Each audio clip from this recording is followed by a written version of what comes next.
ఓం నమః శివాయ. ఓం నమో నారాయణాయ. కర్మ నివారణ, నరదృష్టి నివారణ, సంచిత ప్రారబ్ధ ఆగమిక కర్మ నివారణ, తులాభార కాల భైరవాయ నమో నమః. ఓం దిగంబరాయ విద్మహే గజవాహనాయ ధీమహి తన్నో కపాలకాల భైరవ ప్రచోదయాత్. ఓం ఇంద్రాణీ శక్తి దేవ్యై నమోస్తుతే. హరి ఓం. మా ఛానల్కి స్వాగతం. చూస్తున్న వీక్షకులకు, ప్రేక్షకులకు, ప్రియ కాళ భైరవ భగవద్బంధులకి స్వాగతం పలుకుతూ, మమ్మల్ని ఎంతగానో ఆదరిస్తూ ఉండబడినటువంటి ప్రియ సోదర సోదరీమణులకు అందరిపైనను, సనాతన ధర్మ సంరక్షకులకు, జ్యోతిష్య అభిమానులకు అందరికీ కూడా స్వాగతం పలుకుతూ, ఆదివారం అమావాస్య పుష్యమి నక్షత్ర సందర్భంగా అందరికీ నిండు నూరేళ్ల ఆయురారోగ్యాలను ప్రసాదించాలని శ్రీ కాళీ సమేత కాళభైరవ స్వామిని వేడుకుందాం. అందులో ఈసారి ఆదివారం అమావాస్య పుష్యమి నక్షత్ర సందర్భంగా రవి పుష్యార్క యోగం అందరికీ కలగాలని, అందరికీ మనతో రాబోయేటువంటి భవిష్యత్తులో ఉండబడినటువంటి 7 తరాల వారికి అద్భుత ధన రాజకీయ యోగ సకల ఐశ్వర్యం ఆనందాన్ని ఆ బుధాదిత్య రాజయోగ కారణము, రవిపుషార్క యోగ కారణము, ఆదివారం అమావాస్య కారణం చేత అందరికీ ప్రసాదించాలని కోరుకుందాం. 1/8/2024 నుండి 15/8/2024 వరకు పుట్టినటువంటి వారందరికీ కూడా ముందస్తుగా జన్మదిన శుభాకాంక్షలు. గతంలో వివాహం చేసుకున్న వారికి వివాహ వార్షికోత్సవ శుభాకాంక్షలు. ద్వాదశ రాశుల్లో గ్రహ గమనాన్ని ఒకసారి వీక్షింపచేద్దాం. వృషభ రాశిలో కుజుడు మరియు దేవగురు బృహస్పతి సంచార స్థితి, కర్కాటక రాశిలో రవి సంచార స్థితి, సింహరాశిలో బుధ శుక్ర సంచార స్థితి, కన్యరాశిలో కేతు భగవానుడు సంచార స్థితి, కుంభరాశిలో శని భగవానుడు వక్రగమన సంచార స్థితి, మీనరాశిలో రాహు సంచార స్థితితో ద్వాదశ రాశుల్లో గ్రహ గమనాలు ఈ విధంగా ఉన్నాయి. కర్కాటక రాశి వారికి ఒకవైపు అష్టమస్థాన శని, మరొక వైపు ఆదివారం అమావాస్య పుష్యమి నక్షత్ర సందర్భంగా ఆ పుష్యమి నక్షత్రం కర్కాటక రాశిలో ఉండడం, కర్కాటక రాశిలోని రవి సంచారం చేయడం వలన ఎలాంటి ఉపయోగాలు, భగవంతుడి ఆశీస్సులు ఎలా పొందాలో ఈ వీడియోలో సవివరంగా సంపూర్ణంగా తెలుసుకుందాం. కర్కాటక రాశిలో ఏ నక్షత్రాలు వస్తాయనగా పునర్వసు నక్షత్రంలో చివరి పాదం 4వ పాదము, పుష్యమి నక్షత్రంలోని 4 పాదాలు, ఆశ్లేష నక్షత్రంలోని 4 పాదాలు కలిపితే కర్కాటక రాశి. చాలామందికి పుట్టినటువంటి కాల సమయంలో డేటా ఆఫ్ బర్త్లో లేనటువంటి కారణం వలన పేరు యొక్క మొదటి అక్షరాన్ని అనుసరిస్తూ రాశిని తెలుసుకునే ప్రయత్నం చేద్దాం.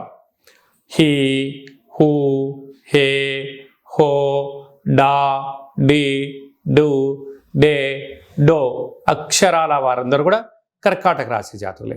కర్కాటక రాశి యొక్క అధిపతి చంద్ర భగవానుడు.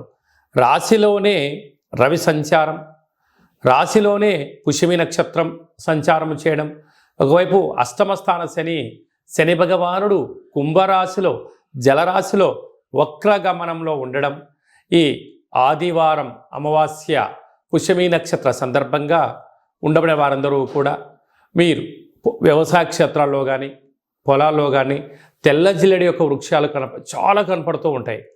ముందుగానే చూసుకొని ఒక 6 రోజులు ముందుగా ప్రతిరోజు వెళ్ళి ఒక చెంబు నీళ్ళు పోసి దీపాన్ని పెట్టి రోజు దండం పెట్టుకొని రండి.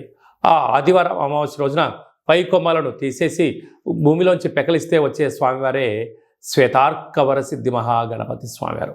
ఆయనను తీసుకొని వచ్చి బాగా మట్టిని కడిగి సింధూరాన్ని పూసి పూజా మందిరంలో ఉంచండి. అద్భుతమైనటువంటి ఆనందకరమైన విశేషమైనటువంటి ఆ సాక్షాత్గా వరసిద్ధి గణపతి స్వామికి ఆశీస్సులు కలిగి ఆనందం, అదృష్టం రాబోయే కాలమంతా సువర్ణ యుగం అని చెప్పి గమనించాలి. అలాగనే ఈ కాళ అమావాస్య, ఈ కాళాష్టమి సందర్భంగా ఇంట్లో ఒక కాళభైరవ స్వామి యొక్క దీపము, కాళభైరవ స్వామికి సౌభాగ్య ముడుపు, కాళభైరవ హోమం చేసుకోగలిగితే అదృష్టం మీ సొంతమవుతుంది. అలా కుదరలేనటువంటి వాళ్ళు ఈ కింద నెంబర్ సంప్రదించినట్లయితే మీ పేరు పైన ప్రత్యేకంగా కూష్మాండ దీపాన్ని కాళభైరవ హోమాన్ని చేయించి వీడియో కాల్ ద్వారా ప్రత్యక్షంగా చూపించి మీకు ప్రసాదాన్ని కూడా అందజేయడం జరుగుతుంటుంది. అలాగనే 2వ స్థానంలో బుధ శుక్ర సంచార స్థితి, తృతీయంలో కేతు సంచార స్థితి, అష్టమంలో శని సంచార స్థితి, భాగ్యంలో రాహు సంచార స్థితి, లాభంలో కుజగురు సంచార స్థితి కారణం వలన స్థిరాస్తులు చరాస్తులు మీ సొంతం కాబోతున్నాయి. కనుక ఈ అష్టమి రోజున, ఈ అమావాస్య రోజున దూర వాయు జల ప్రయాణాలు పెట్టుకోవద్దు. ప్రమాదాలు పొంచి ఉన్నాయి, జలగండాలు ఉన్నాయి. పవర్తో, మ్యాగ్నెట్తో, ఆయుధాలతో దయచేసి చెలగాటం ఆడవద్దు. అలాగా స్వయం వృత్తులు, సేవారంగాలు, వ్యాపారాలు, రియల్ ఎస్టేట్ రంగాలు, హోటల్ వ్యాపారాలు, సాఫ్ట్వేర్, హార్డ్వేర్ ఉద్యోగస్తులు, వ్యవసాయ సోదరీమణులు, గృహ భవన నిర్మాణ కార్యక్రమం చేసేవారు, అనేక రంగాల వారికి మంచి కాలం ఉంది.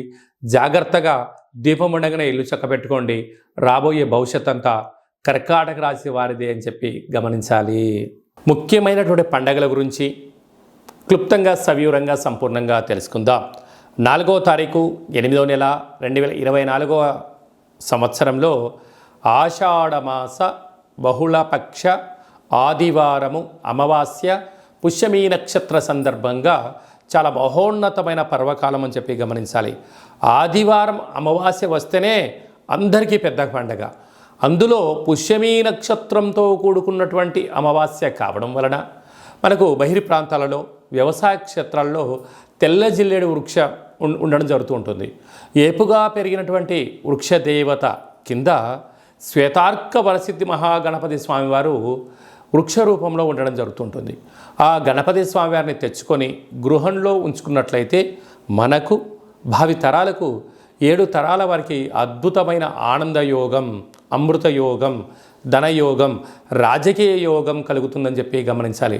కనుక మనం అమావాస్య రోజు ఉదయాన్నే నిద్రలేచి ఇంటినల్లా శుద్ధి పెట్టుకొని మంగళ స్నానాలు చేసుకొని ఇంటికి మామిడాకులు కొబ్బరాకులను ఏర్పాటు చేసుకొని సూర్య నమస్కారం చేసి సూర్య భగవానికి అర్ఘ్యం వదిలిపెట్టడము, ఒక తెల్ల జిల్లేడు ఆకులలో చక్కెర పొంగలి పాయసాన్ని భగవంతుడికి నైవేద్యంగా ఏర్పాటు చేయడము, సూర్య నమస్కారాలు, సూర్య ఆసనాలు, సూర్యోపాసన, ఓం హ్రాం హ్రీం రౌం సహ సూర్యాయ నమః అనేటువంటి మంత్రాన్ని ఒక 108 సార్లు తప్పకుండా పారాయణం చేసినట్లయితే అద్భుత యోగం కలుగుతుందని చెప్పి గమనించగలగాలి.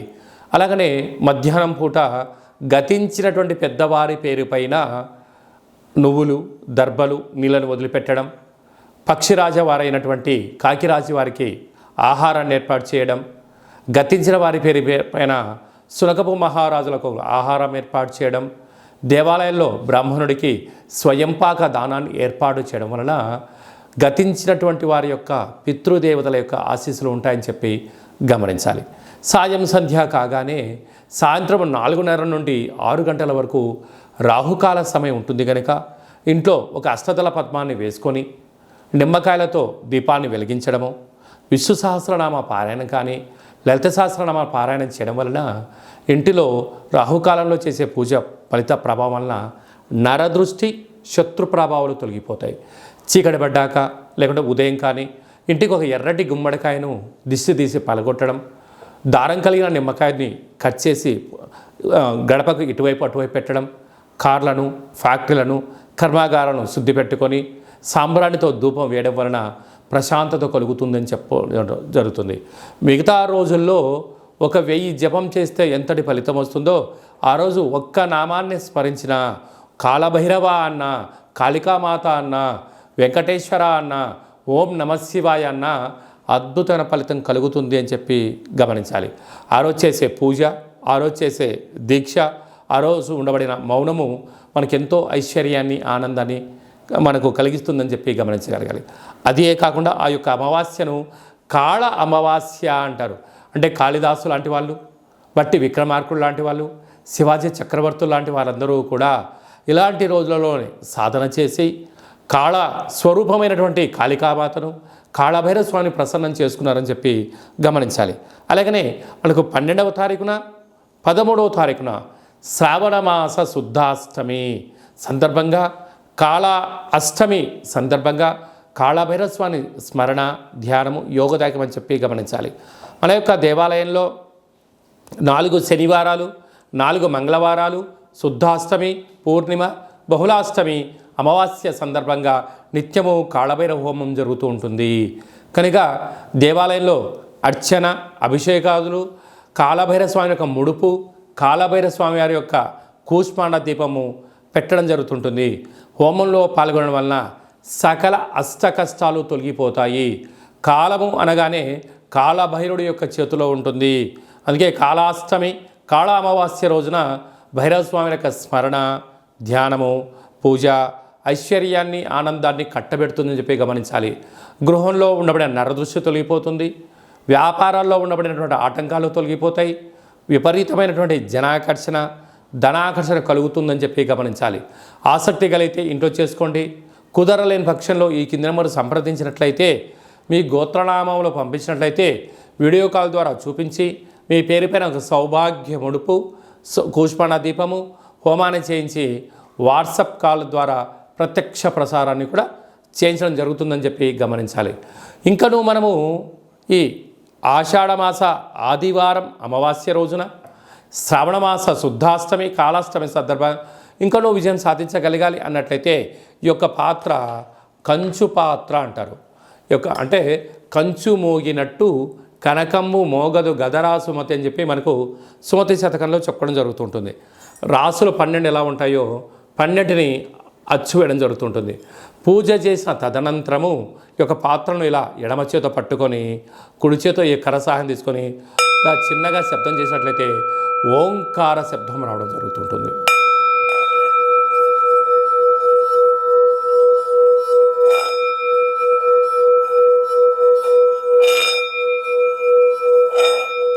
ఈ ఒక ఓంకార శబ్దం ధ్వని వలన మానవుని యొక్క శరీరంలో చక్రాలు వికసింపచేయడం, ఇంట్లో ఉండబడినటువంటి దరిద్ర దేవత బయటికి వెళ్ళడం, గ్రామంలో సంచరించేటువంటి మహాలక్ష్మి దేవత గళ్ళు గళ్ళు అంటూ మన ఇంటికి రావడం, మన ఇంట్లో అమ్మవారు కూర్చోవడం వలన సకల ఐశ్వర్యానికి, సకల ఆనందానికి అపార కుబేర సంపన్నులు అవుతారని చెప్పి గమనించాలి. ఈ యొక్క కాళభైరవ స్వామి అక్షయ పాత్ర మరియు మీకు ఒక కాళభైరవ స్వామి ఒక పిరమిడు, డాలరు, కంకణము, కాళభైరవ హోమం చేయించడం జరుగుతుంది. మీకు వాట్సాప్ కాల్ ద్వారా ప్రత్యక్ష ప్రసారాన్ని కూడా చూపించడం జరుగుతుంది. ఆసక్తి గలవారు ఈ కింది నెంబర్ సంప్రదించి ఆ అక్షయ పాత్రను ఇంట్లో ఉంచుకోవడం వలన అద్భుతమైన ఆనందం, ఆరోగ్యం మీ సొంతమవుతుందని చెప్పి గమనించాలి. అలాగనే మీ వ్యక్తిగత జాతకం తెలుసుకోవాలనుకుంటున్నారా? మీ పుట్టినటువంటి కాల సమయంలో మీకు తల్లిదండ్రులు పెట్టినటువంటి పేరు, డేటు, నెల, సంవత్సరం, సమయం వ్రాసి పంపించినట్లయితే 100 సంవత్సరాల జాతకాన్ని వ్రాసి సవివరంగా పంపించడం జరుగుతుంది. మీరు పుట్టినప్పుడు గ్రహ గమనాలు ఎలా ఉన్నాయి, ప్రస్తుతం ఎలా ఉంటున్నాయి, రాబోయే కాలంలో ఎలా ఉండబోతున్నాయో సవివరంగా సంపూర్ణంగా తెలియజేయడం జరుగుతుంటుంది.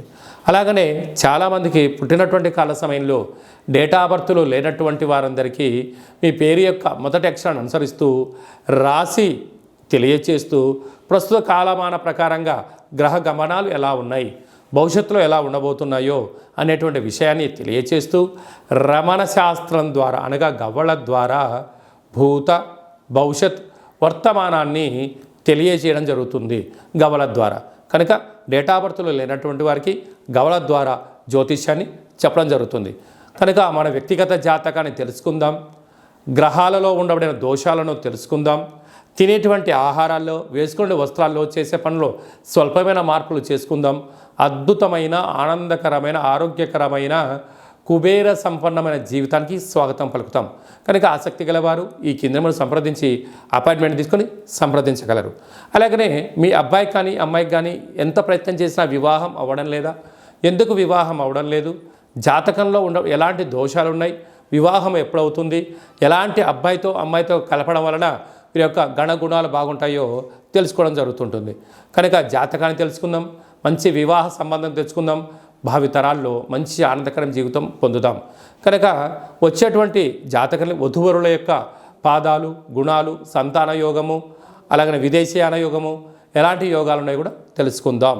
అలాగే మీ అబ్బాయి కానీ అమ్మాయికి కానీ చిన్నపిల్లలు పుట్టినట్లయితే ఏ మాసంలో పుట్టితే ఎలాంటి పేర్లు పెట్టుకోవాలి, నక్షత్రంలో ఉన్న విశిష్టత ఎంతో కూడా తెలియజేయడం జరుగుతుంటుంది.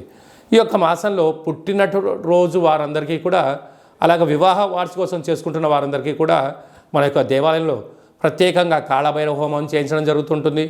అలాగనే ప్రసాదం కూడా మీకు పంపించడం జరుగుతుంది. మనమందరము కూడా కలియుగ కాలంలో కాళభైరవ స్వామికి స్మరణ చేద్దాం, కష్టాలకు స్వస్తి పలుకుదాం, ఐశ్వర్యానికి స్వాగతం పలుకుతాం. అందరికీ ఆదివారం అమావాస్య పుష్యమీ నక్షత్ర సందర్భంగా ఆశీస్సులు కోరుకుంటూ ఆశీర్వచనం.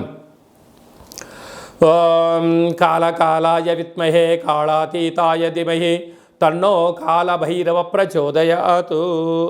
శతమానం భవతి శతాయు పురుష సతేంద్రియ ఆయుష్యేవేంద్రియే ప్రతిష్టతి. ధనం ధాన్యం బహుపుత్రలాభం శత సంవత్సరం దీర్ఘమాయు. సర్వే జనా సుఖినో భవంతు, లోకా సమస్తా సుఖినో భవంతు. సర్వం కాళభైరవ దేవతార్పణమస్తు. ఈ వీడియో మీకు నచ్చినట్టయితే లైక్ చేయండి, షేర్ చేయండి, మా ఛానల్ని సబ్స్క్రైబ్ చేసుకోండి. అందరికన్నా ముందుగా మీ యొక్క వ్యక్తిగత జాతకం తెలుసుకోవాలనుకుంటున్నారా? అందరికన్నా అదృష్టాన్ని ఐశ్వర్యాన్ని తెచ్చేటువంటి విషయాలు తెలుసుకోవాలనుకుంటున్నారా అన్నట్లయితే గంట సింబల్ ప్రెస్ చేయండి. మీ క్షేమాన్ని ఎవరైతే కోరుకుంటున్నారో ఈ ఆధ్యాత్మికమైన సమాచారాన్ని చేరవేసి భగవంతుడి యొక్క ఆశీస్సులు పొందగలరు.